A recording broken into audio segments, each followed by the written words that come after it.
Hey guys, so today's video is about David Dobrik. And Gabi DiMartino. I don't know why I forgot to say this.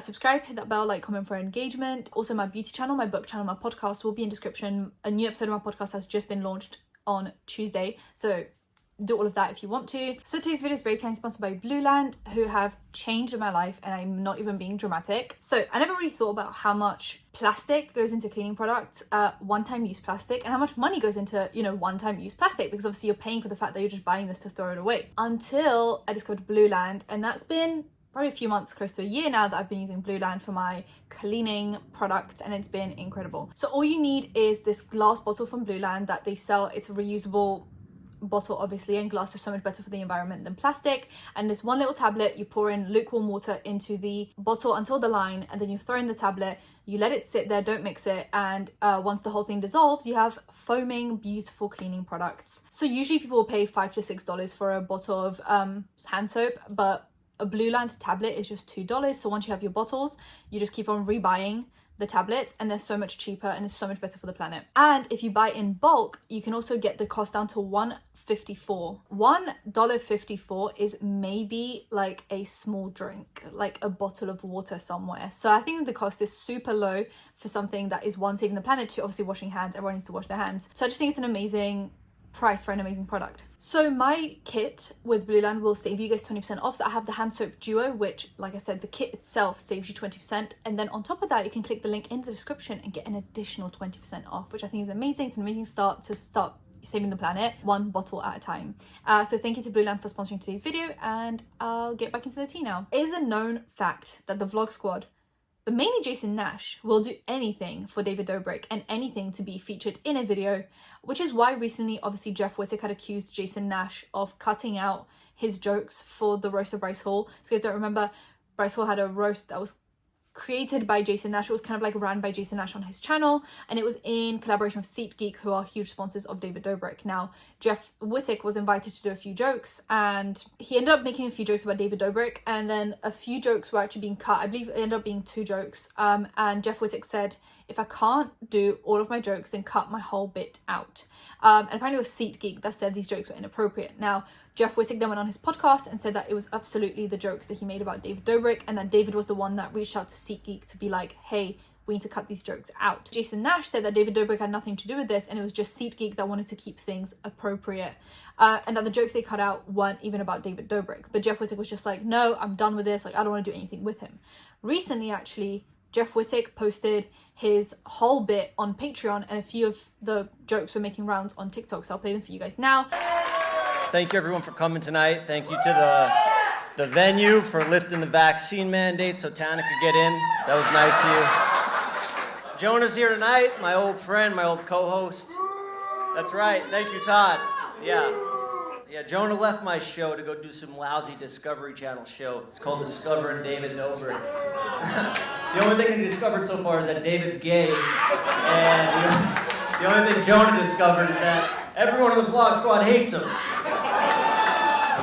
I'm assuming SeatGeek wanted to get rid of maybe the joke about David Dobrik being in the closet and being gay. Maybe that was one of the jokes that they thought was kind of inappropriate. That was for the Discovery show. Like, the only thing they were discovering was the fact that David Dobrik was gay. I'm assuming maybe that was one of the jokes that they thought was inappropriate, and they didn't want to be associated with them, like speculating on someone's sexuality. Maybe that just wasn't something that was their vibe. But yeah, he posted the whole thing on Patreon. If you guys want to pay him and watch it, be my guest. But we all know that the vlog squad, and mainly Jason Nash, have been accused of doing things for publicity for David, for the approval of David Dobrik. And after everything that happened recently with David Dobrik being cancelled, the underage girls being given alcohol, with Jeff Wittek losing his eye almost, having a lot of operations on his eye, just a lot of different things that wouldn't have happened in just a regular company or a regular production company for entertainment. David said that he would have HR from this point onwards, so people can go there, not feel like they're being pressured to make content. So for example, there was one bit where they were flying in a private plane. They kept on encouraging or pressuring Corinna Kopf to lift her top, and she was just like, I don't want to do it. It just seems like everything is done by coercion for the vlog squad. Even with the excavator situation, they were singing Corinna around. She was really uncomfortable. She started screaming and being like, you told me you wouldn't do this. And then Jeff basically swapped in, being like, I can see that she's uncomfortable, I'm just going to do it instead of her. And then a tragedy happened. So it just seems like a lot of the big stunts in the vlog squad and in the videos are done by coercion and just like forcing someone to do something or pressuring someone to do something. So he said that he would have HR from now on and that their safety would be a priority and that no one would be pushed to do things that they are uncomfortable with. Now, have we seen HR since then? Have we seen anything happen that is like, yeah, this is definitely like much better now? Because I haven't seen anything. Now, Jess said that that was complete BS about, you know, the HR and the safety measures. He said that in his podcast that this has just not been happening. And that's why he's just not part of it anymore. He just doesn't think it's appropriate. So recently, David wanted to test Jason Nash's loyalty. And he did a prank where he's laying on like the driveway and Jason Nash, you know, drives in and sees that David is just laying there lifeless. And he runs up to him and goes, haha, he's dead, with the camera pointing at his face instead of checking if he's okay or being like, hey, is this like a bit? I'm gonna see how Jason would react if he got here and I was passed out on the floor. Just to see if he's a good friend.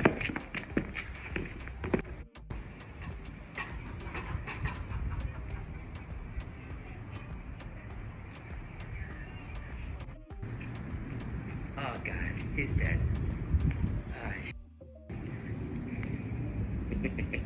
You know, even if he like faked it a bit, was like, hey, is this a bit? Can I film you? And David was like, yeah, it's a bit. And then went back to being lifeless. And Jason was like, haha, he's dead. Like, as long as there was like some kind of checking on David, but there just wasn't. He was just like, haha, he's dead.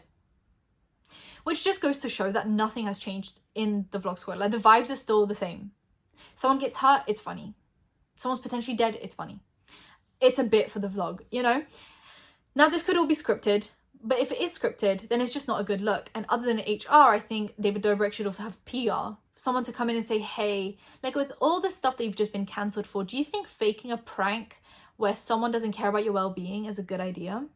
Does that send the right message to the audience? Yes or no? I just don't know who let him do this. I just think it's completely inappropriate. I think it's crazy that that ever happened. And it just goes to show that nothing really has changed. Another piece of tea for today's video is Gabi DeMartino, who I recently spoke about, not recently, a few months ago I spoke about, because of her OnlyFans debacle. So essentially Gabi had promoted her OnlyFans with a caption about taking off her underwear. Then when people actually bought the bit on OnlyFans, it was an old video of her as a child throwing up her dress to show her underwear. So people thought, you know, the inappropriate like caption with then a video of a child was inappropriate, and people had actually reported her to OnlyFans and her OnlyFans account got suspended. She then posted an apology video being like, I didn't intend for it to be inappropriate, I treat my OnlyFans like a finsta, which isn't really true because she did post provocative lingerie pictures on OnlyFans before, like people on OnlyFans do. So it's not really a finsta, it is an OnlyFans account. So to post a video of yourself as a child, even if it's not someone else's child, and even if the implications weren't inappropriate, it still seems pandering to adults that like children.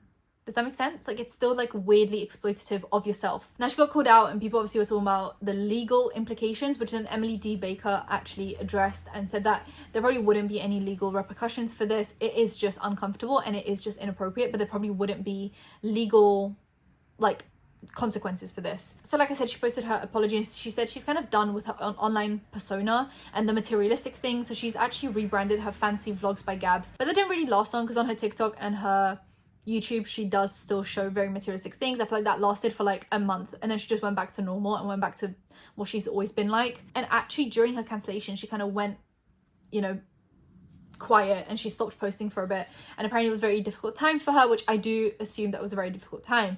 But then people found out that in that time she actually got engaged with her boyfriend. After, you know, she actually came back to the internet, she started posting a lot of wedding planning videos and wedding planning content with her boyfriend, fiance at that point, and he was heavily involved in her content.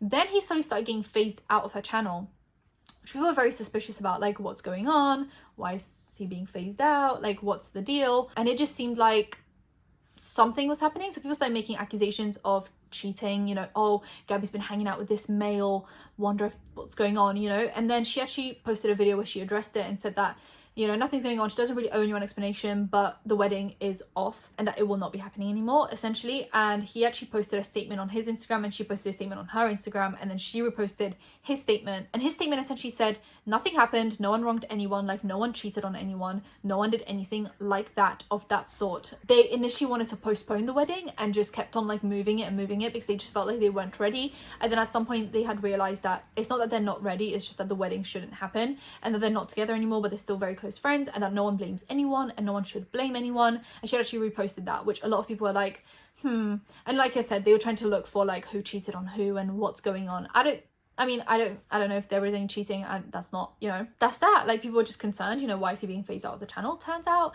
the wedding is off. And that will be it for today's video. If you guys enjoyed it, give it a thumbs up, comment down below, anything to comment down below, and subscribe to post videos every time something happens. So hit that bell, you'll be notified when that's happening. Social media links, any of the links in the description. I'll see you in my next one. Bye guys.